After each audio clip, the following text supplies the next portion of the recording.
Hi everyone. जैसा कि आप लोग अवेयर हैं कि गवर्नमेंट बजट 2024 के अंदर जो सेक्शन 16(4) है जीएसटी एक्ट का आईटीसी की टाइम लिमिट के रिगार्डिंग, उसको लेके एक बहुत ही इंपॉर्टेंट एमनेस्टी स्कीम कह लीजिए आप, वो लेके आई थी और दो नए सबसेक्शन सेक्शन 16 के अंदर इंसर्ट किए थे, सबसेक्शन 5 और सबसेक्शन 6। इन दो सबसेक्शंस के थ्रू बेसिकली गवर्नमेंट ने जो 4 फाइनेंशियल ईयर्स थे 17-18, 18-19, 19-20 और 20-21 को लेके जो आईटीसी को क्लेम करने की टाइम लिमिट थी उसे बढ़ाया था, ताकि जो काफ़ी सारी लिटिगेशंस हो रही है इसके अराउंड उसको रिड्यूस किया जा सके। लेकिन ये सेक्शन आने के बाद भी, बजट के अंदर इंट्रोड्यूस होने के बाद भी, अभी तक जो इशू फेस कर रहे थे टैक्स पेयर वो ये थे कि जो अथॉरिटीज़ थी वो अभी इसे मान नहीं रही थी कि ये सेक्शन आ तो ज़रूर गए हैं बजट के अंदर, लेकिन अभी ये इफेक्टिव नहीं हुए हैं, इनको अभी तक हम यूज़ में नहीं ले सकते। तो ये बेसिकली ये जो कंसर्न आ रहा था उन्हें ये था कि ये अभी तक एनफोर्स नहीं किया गया। तो आपको ये चीज़ समझनी होगी कि ये सेक्शन बजट के अंदर जब लाया गया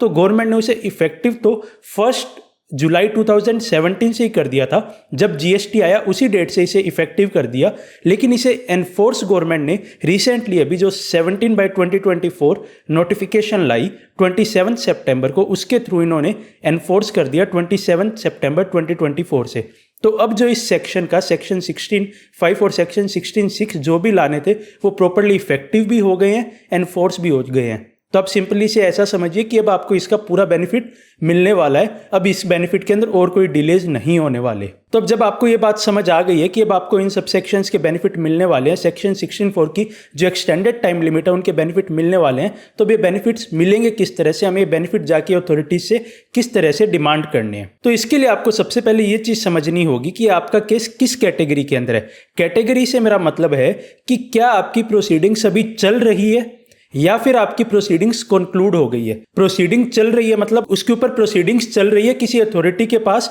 डिसीजन उसका पेंडिंग है, चाहे वो आपका नोटिस लेवल पे हो, सेक्शन 73-74 के नोटिस लेवल पे हो कि जो एडजुडिकेटिंग अथॉरिटी है उनके पास प्रोसीडिंग पेंडिंग हो, या आपने अपील फाइल कर दी, वो एपीलेट अथॉरिटी के पास उसकी प्रोसीडिंग पेंडिंग हो, उन्होंने अभी तक कोई ऑर्डर पास नहीं किया। या जो दूसरी कैटेगरी है, आपके अगेंस्ट ऑर्डर पास हो गया सेक्शन 16(4) के अंदर, चाहे वो आपका शो कॉज नोटिस के बाद जो ऑर्डर पास होता है एडजुडिकेटिंग अथॉरिटी का ऑर्डर पास हुआ, या फिर चाहे वो जो फर्स्ट एपीलेट अथॉरिटी है उन्होंने ऑर्डर पास कर दिया। तो आपको सबसे पहले इन दोनों कैटेगरीज के अंदर समझना होगा आपका केस कहां फॉल कर रहा है। तो जब आपका केस किसी पर्टिकुलर अथॉरिटी के पास पेंडिंग है, चाहे वो एडजुडिकेटिंग अथॉरिटी हो, चाहे वो एपीलेट अथॉरिटी हो, चाहे वो नोटिस लेवल पे हो, चाहे वो अपील लेवल पे हो, जब वो पेंडिंग है किसी अथॉरिटी के पास, तो आप उन्हें अपने रिप्लाई के अंदर ये बात लिखिए कि सेक्शन 16(5) और सेक्शन 16(6) इन दो नए सेक्शंस को इफेक्टिव कर दिया गया, इन दोनों को एनफोर्स कर दिया गया। तो आप हमें इन दोनों का बेनिफिट देते हुए हमारा जो सेक्शन 16(4) के अगेंस्ट जो आप ऑर्डर पास करने वाले हैं, इन दोनों को कंसीडर करते हुए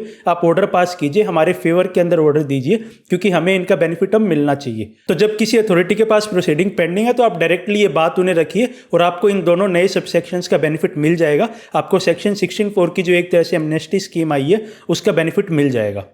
अब बात आती है कि जहां पे आपके अगेंस्ट ऑर्डर पास हो गया, ऑर्डर आपके अगेंस्ट सेक्शन 16(4) के अंदर पास कर दिया गया, आपकी डिमांड कंफर्म कर दी गई है, चाहे वो आपकी एडजुडिकेटिंग अथॉरिटी ने की हो, सेक्शन 73-74 के नोटिस के बाद वो ऑर्डर पास हुआ, चाहे वो अपील के अंदर आप चले गए थे, उस अपीलेट अथॉरिटी ने भी आपके अगेंस्ट ऑर्डर पास कर दिया हो। तो अब ऐसे केस के अंदर क्या होगा, क्या हमें यह करना पड़ेगा कि हमें उनकी हायर अथॉरिटी के पास एप्लीकेशन फाइल करनी पड़ेगी। मान लीजिए कि आपको 73-74 के बाद आपका ऑर्डर पास हो गया, क्या आपको अब अपील में जाना पड़ेगा इस नए सबसेक्शन 5 और 6 का बेनिफिट लेने के लिए, या आपकी फर्स्ट अपील के अंदर आपके अगेंस्ट ऑर्डर पास हो गया तो आपको ट्रिब्यूनल के पास जाके इसका बेनिफिट मिलेगा इन दो नए सबसेक्शंस का, या इसका कोई और भी तरीका है इसको कम कॉम्प्लिकेट करने का। तो ऐसे ही केसेस को डील करने के लिए गवर्नमेंट एक नया नोटिफिकेशन लेके आई है, नोटिफिकेशन नंबर 22/2024, जो कि अभी रिसेंटली आया है 8 अक्टूबर 2024 को, जिसके अंदर यह बात की गई है कि जिन केसेस के अंदर सबसेक्शन 4 के अकॉर्डेंस के अंदर जो डिमांड थी वो कंफर्म करते हुए ऑर्डर पास कर दिया गया, तो ऐसे केसेस के अंदर क्या प्रोसीजर फॉलो किया जाएगा, कैसे इन केसेस को डील किया जाएगा। क्योंकि ये तो कहीं पे भी तुक नहीं बनेगा कि आपको एक हायर अथॉरिटी के पास जाके अपील फाइल करनी पड़ रही है सिर्फ जो नए सबसेक्शन 5 और 6 लाए गए हैं उनका बेनिफिट लेने के लिए। तो अब समझते हैं ये नोटिफिकेशन क्या कहता है। तो ये नोटिफिकेशन बोलता है कि जो सेक्शन 148 है जीएसटी एक्ट का, वो गवर्नमेंट को पावर देता है इस तरह के नोटिफिकेशन इशू करने की। तो उनको यूज करते हुए ये बात कहते हैं कि ऐसे केसेस जहाँ पे कोई ऑर्डर पास कर दिया गया है सेक्शन 73 के अंदर, 74 के अंदर या 107 में अपील वाला, 108 के अंदर जो रिविजनल अथॉरिटी का ऑर्डर होता है, वो सब ऑर्डर पास कर दिया गया है और जो डिमांड सेक्शन 16(4) की अकॉर्डेंस के अंदर कंफर्म कर दी गई है और जहाँ पे असेसी एलिजिबल है, जहाँ पे टैक्स पेयर एलिजिबल है बेनिफिट लेने का सबसेक्शन 5 और सबसेक्शन 6 का, और ऐसे केसेस में जहाँ पे अभी टैक्स पेयर कोई अपील के अंदर नहीं गया है। मान लीजिए आपके पास सेक्शन 73, 74 के अंदर आपके अगेंस्ट ऑर्डर पास हो गया, लेकिन आप ऑलरेडी उसकी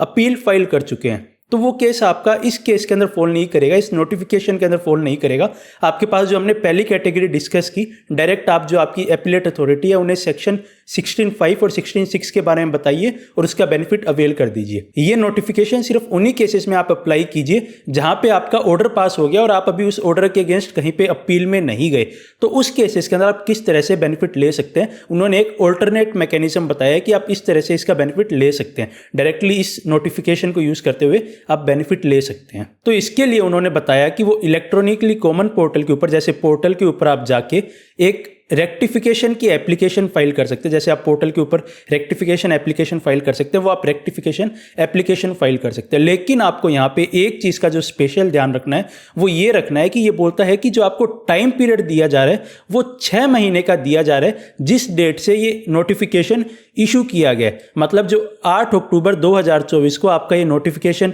इशू किया जा रहा है, इससे 6 महीने का टाइम दिया जा रहा है आपको ये बेनिफिट अवेल करने का। जो सबसेक्शन 5 और 6 का बेनिफिट आप इस नोटिफिकेशन के थ्रू लेंगे रेक्टिफिकेशन की एप्लीकेशन फाइल करके, उसके लिए आपको 6 महीने का टाइम मिल रहा है। आप 6 महीने के अंदर रेक्टिफिकेशन की एप्लीकेशन फाइल कीजिए पोर्टल के ऊपर, चाहे वो ऑर्डर आपका सेक्शन 73 में पास हुआ हो, सेक्शन 74 में पास हुआ हो, सेक्शन 107 में अपील का ऑर्डर पास हुआ हो, सेक्शन 108 में रिविजनल अथॉरिटी का ऑर्डर पास हुआ हो, जहां पे आपके अगेंस्ट सबसेक्शन 4 की वजह से आपके अगेंस्ट ऑर्डर पास हो गया और आप 5 और 6 के अकॉर्डेंस के अंदर बेनिफिट लेने के लिए एलिजिबल हैं, तो आप ये रेक्टिफिकेशन की एप्लीकेशन फाइल कर दीजिए 6 महीने के अंदर ऑनलाइन पोर्टल के ऊपर, तो आप ये बेनिफिट ले पाएंगे। अब ये आगे इसके साथ साथ बोलता है कि जो आप रेक्टिफिकेशन की एप्लीकेशन फाइल करेंगे, इस एप्लीकेशन के साथ साथ आपको एक एनेक्सर ए और भरना होगा। वो एनेक्सर ए फिल करके आप ये रेक्टिफिकेशन की एप्लीकेशन फाइल करेंगे, तभी वो आपकी रेक्टिफिकेशन की एप्लीकेशन एक प्रॉपर एप्लीकेशन होगी ये जो बेनिफिट है सबसेक्शन 5 और 6 का लेने के लिए।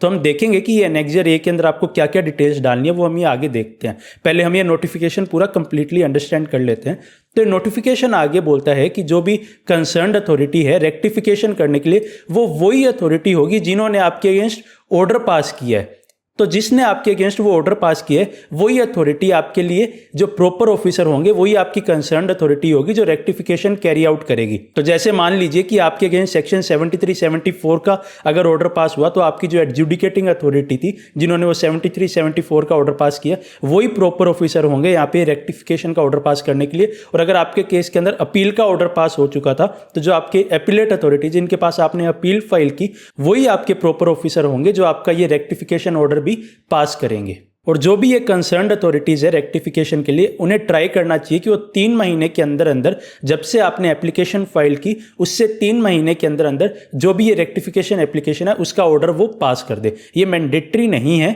लेकिन उन्हें एज फार एज पॉसिबल उन्हें ट्राई करना चाहिए कि ये 3 महीने के अंदर अंदर ऑर्डर पास कर दे। तो जब आप ये रेक्टिफिकेशन एप्लीकेशन फाइल कर देंगे और उन केसेस में जहां पे आपका ऑर्डर अभी 73, 74 में ही पास हुआ था, आप अपील में नहीं गए थे, तो जो आपका रेक्टिफिकेशन का ऑर्डर आएगा, जो रेक्टिफाइड ऑर्डर आएगा, वो GST DRC 08 की फॉर्म के अंदर आएगा। और आप उन केसेस के अंदर जहां पे आप अपील में जा चुके हैं या फिर आपके अगेंस्ट रिविजनल अथॉरिटी की प्रोसीडिंग चल रही है, तो ऐसे केस के अंदर जो आपका रेक्टिफिकेशन ऑर्डर आएगा वो GST APL 04 के अंदर आएगा। इसके बाद ये नोटिफिकेशन कहता है कि ये वाला रेक्टिफिकेशन जो इस पर्टिकुलर नोटिफिकेशन के अंदर की जा रही है, ये उन्हीं केसेस के अंदर अप्लाई कर रहा है जहां पे आपका सबसेक्शन 16(4) की अकॉर्डेंस के अंदर आपके अगेंस्ट कोई ऑर्डर पास हो गया था, लेकिन अब आप सबसेक्शन 16(5) और 6 की अकॉर्डेंस के अंदर वो बेनिफिट लेने के लिए एलिजिबल है। तो उन्हीं केसेस के अंदर इस नोटिफिकेशन के अकॉर्डेंस के अंदर जो रेक्टिफिकेशन ऑर्डर की बात की जा रही है वो अप्लाई करेगा।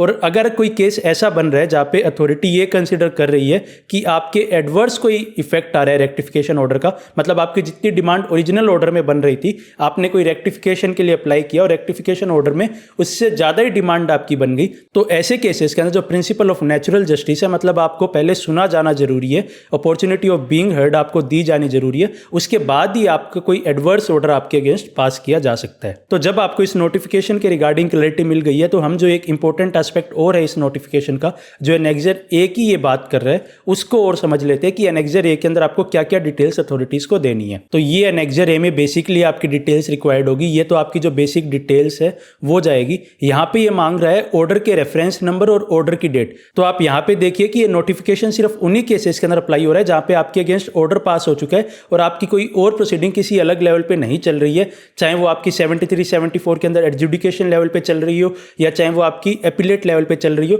कोई भी प्रोसीडिंग्स ऑनगोइंग नहीं है, ऑर्डर पास हो चुका है आपके अगेंस्ट, तो सिर्फ उन्हीं केसेस के अंदर इस नोटिफिकेशन का बेनिफिट लेंगे। तो उनके अंदर आपको जो ऑर्डर का रेफरेंस नंबर है और ऑर्डर की डेट है वो आपको यहाँ पे फर्निश करनी है। इसके बाद ये नोटिफिकेशन आपसे बोलता है कि उस ऑर्डर के अंदर आपके अगेंस्ट जो भी डिमांड कंफर्म हुई है उसकी डिटेल आपको यहाँ पे डालनी है। तो आप यहाँ पे देखेंगे तो आप पाएंगे कि 17, 18, 18, 19, 19, 20, 20, 21, 21, 22 और 22, 23 सब सालों का यहाँ पे मेंशन है। तो आपको ये सवाल जरूर आएगा कि ये बेनिफिट तो मेरे को सिर्फ 4 सालों के लिए दिया जा रहा है, तो यहाँ पे सब सालों का मेंशन क्यों है? तो आपको ये समझना होगा कि ये पॉइंट जो डिटेल्स मांग रहा है वो सिर्फ उनकी डिटेल्स नहीं मांग रहा जो सबसेक्शन 16 के सबसेक्शन 4 की डिटेल्स ये यहाँ पे नहीं मांग रहा। उस ऑर्डर के अंदर जितनी भी डिमांड आपके अगेंस्ट कंफर्म हुई है, चाहे वो सबसेक्शन 4 ऑफ सेक्शन 16 से रिलेटेड हो या फिर किसी और प्रोविजंस की वजह से, कोई और जीएसटी एक्ट के प्रोविजन की वजह से कोई भी डिमांड आपके अगेंस्ट अगर उस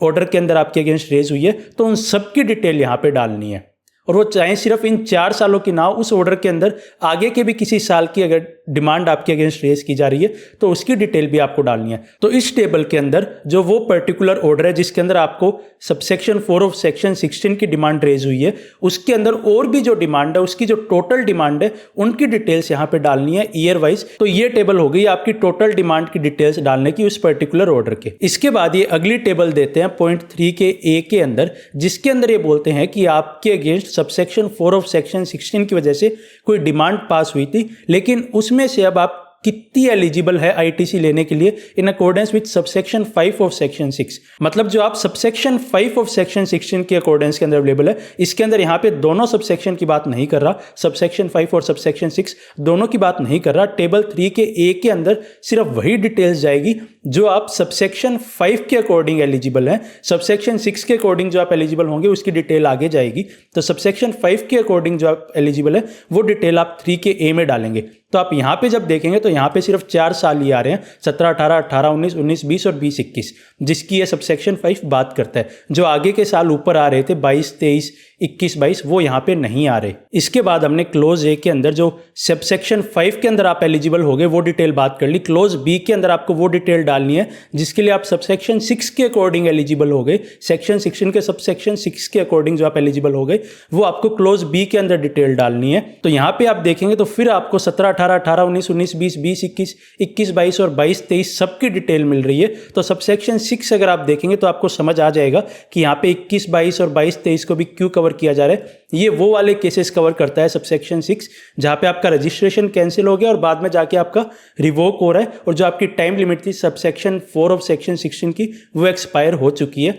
तो उन सब केसेस को आपको यहाँ पे सबसेक्शन 6 कवर करता है। तो यहाँ पे इस टेबल में फिर आपको 20-21 के बाद के भी फाइनेंशियल ईयर देखने को मिल जाते हैं। तो आप बेसिकली ये समझिए कि जो क्लोज ए है उसके अंदर तो वो डिटेल जाएगी जो आप सबसेक्शन 5 की वजह से एलिजिबल हो गए, और जो ये बी है उसके अंदर वो डिटेल जाएगी जो आप सबसेक्शन 6 की वजह से एलिजिबल हो गए। और जो आपका ऊपर जो टेबल जा रही है उसके अंदर आपको जो टोटल डिमांड है उस नोटिस के अंदर वो डिटेल्स फर्निश करनी है, चाहे वो सेक्शन 16(4) की डिमांड हो चाहे ना हो, चाहे वो किसी और प्रोविजन की डिमांड हो, और वो चाहे किसी भी साल की हो, 17, 18, 18, 19, 19, 20, 20, 21, 22, 23 उसके बाद की डिमांड हो, वो आपको उसके अंदर सारी डिमांड की डिटेल्स डालनी है। इसके बाद इस एनेक्सर के अंदर आपसे बेसिकली एक डिक्लेरेशन फाइल कराया जाता है कि हमने कोई भी अभी तक अपील फाइल नहीं की है 107 के अंदर या 112 के अंदर कि आपने कोई भी फर्स्ट एपीलेट अथॉरिटी या सेकंड अपीलेट अथॉरिटी के पास इसके अंदर कोई भी अपील फाइल नहीं की है, क्योंकि आप अगर अपील फाइल कर चुकी है तो जो हमने फर्स्ट कैटेगरी डिस्कस की आप वहाँ पे जाके बेनिफिट लीजिए। ये नोटिफिकेशन जहाँ पे कोई भी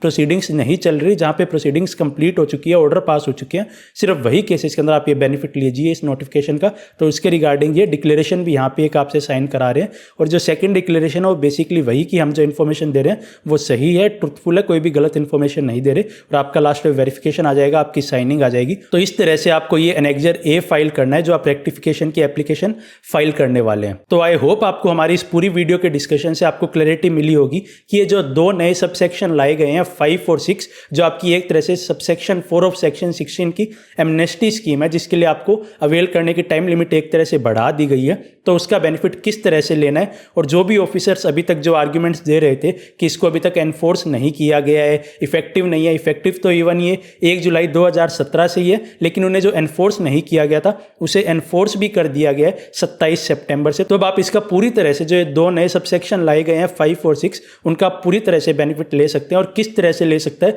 वो हमने आपको बेसिकली 2 कैटेगरीज के थ्रू समझा दिया है। तो आई होप आपको इस पूरे बेनिफिट लेने के रिगार्डिंग, इस पूरी एमनेस्टी स्कीम के रिगार्डिंग एक क्लैरिटी मिली होगी इस वीडियो के through, and I also hope this video helps. So finally thanks for watching and stay tuned.